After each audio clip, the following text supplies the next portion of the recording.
चमत्कारी अंडा क्या था?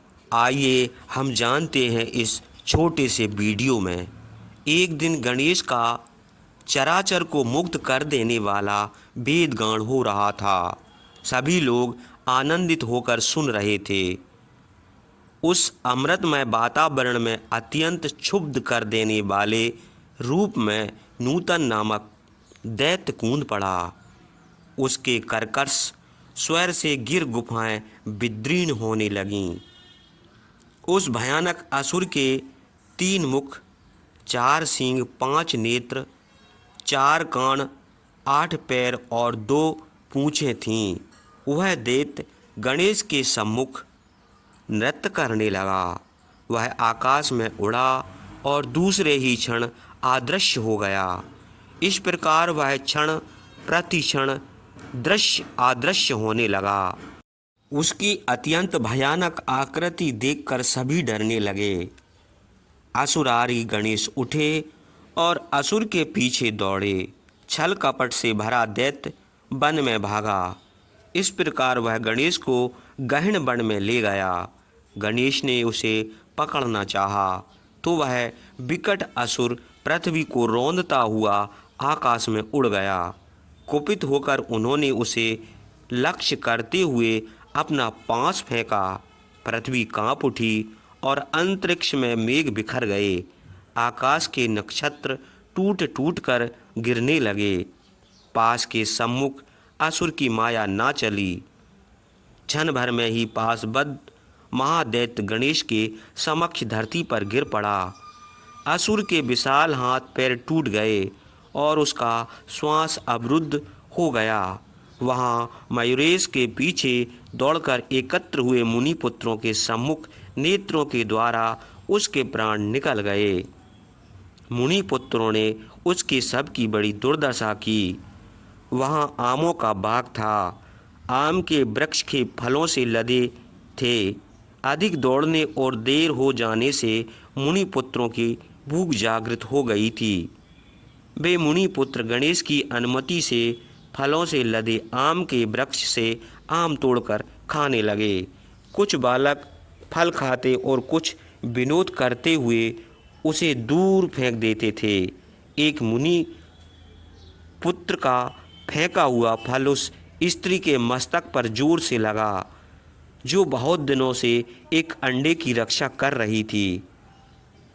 कुपित स्त्री दौड़ी। उसके क्रोधित नेत्र देखकर बालक सहम गए। उसने कठोर स्वर में पूछा, जिस बालक ने इस अंडे को तोड़कर मुझे आम के फल से मारा, वह कहाँ है?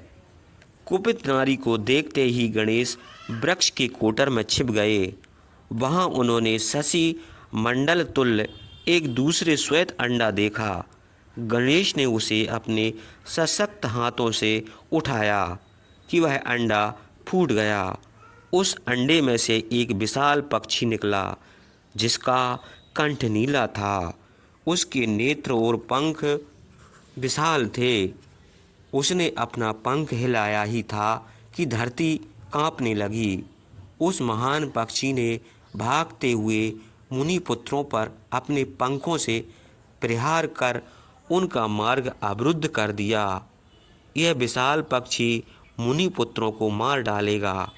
यह सोचते ही गणेश वृक्ष कोठर से बाहर निकले और शीघ्रतापूर्वक उक्त विशाल पक्षी का एक पंख जोर से पकड़ लिया।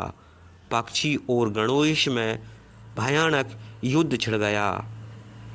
पक्षी के नेत्र क्रोध से लाल हो गए। वह अपनी तीक्ष्णतम चोंच और पंख से गणेश पर प्रहार करता और गणेश घूमकर उस पर अपनी वज्र मुष्टि से आघात करते। विशाल पक्षी की अतिशय शक्ति देखकर गणेश ने उस पर एक साथ अपने 4 आयुधों से प्रहार किया। पक्षी तुरंत धरती पर गिर गया। उन्होंने बलपूर्वक विशालकाय पक्षी को अपने बस में कर लिया। यह दृश्य देखकर तेजस्विनी स्त्री गणेश की स्तुति करने लगी।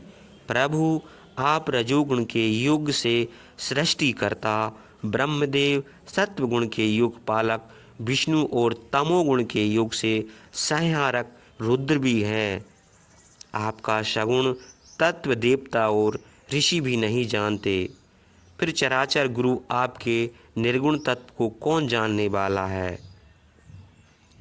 फिर गणेश की स्तुति करके अपना परिचय देती हुई उस साध्वी नारी ने कहा, प्रभु, मैं परम तपस्वी मैं ऋषि कश्यप की पत्नी हूँ।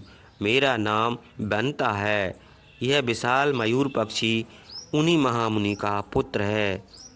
आप इसे अपने सेवक के रूप में स्वीकार करें। उन मुनिराज ने पहले ही कहा था कि इस अंडे को फोड़ने वाला इसका स्वामी होगा। इसमें तनक भी संदेह नहीं है। दीर्घकाल तक प्रतीक्षा करने के बाद मुझे आज आपका दर्शन प्राप्त हुआ है।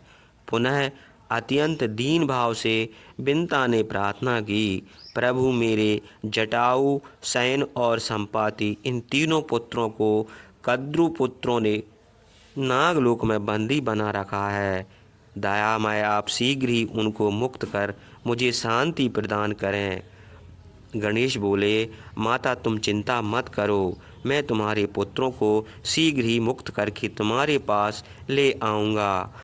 गणेश ने विनिता को आश्वासन दिया। फिर उन्होंने मयूर से वर मांगने को कहा। मयूर ने वर की याचना की, यदि आप मुझ पर प्रसन्न होकर मुझे वर देना चाहते हैं तो भूमंडल पर आपके नाम के पूर्व मेरा नाम प्रसिद्ध हो। इसके साथ ही आप मुझे अपनी सुदृढ़ भक्ति प्रदान करें। गणेश, बहुत अच्छा मयूर, लोभ शून्य अंतःकरण से तुमने शुभ वर की याचना की है। गणेश ने अपने वाहन मयूर से कहा, मयूरेश्वर, मेरे नाम के पूर्व तुम्हारा नाम त्रिभुवन में विख्यात होगा और तुम्हारे मन में मेरे प्रति दृढ़ भक्ति भी रहेगी। यह कहकर गणेश मयूर पर आरूढ़ होकर अपने आश्रम पहुँचे। मुनि पुत्रों ने माता पार्वती को सूचित करने के लिए एक साथ उच्च स्वर से घोष किया, मयूरेश, मयूरेश, मयूरेश। सारा वृतांत सुनकर माता पार्वती प्रमुदित हुई और मुनिपुत्र मयूरेश का गुणगान करते हुए अपने अपने घर को चले गए।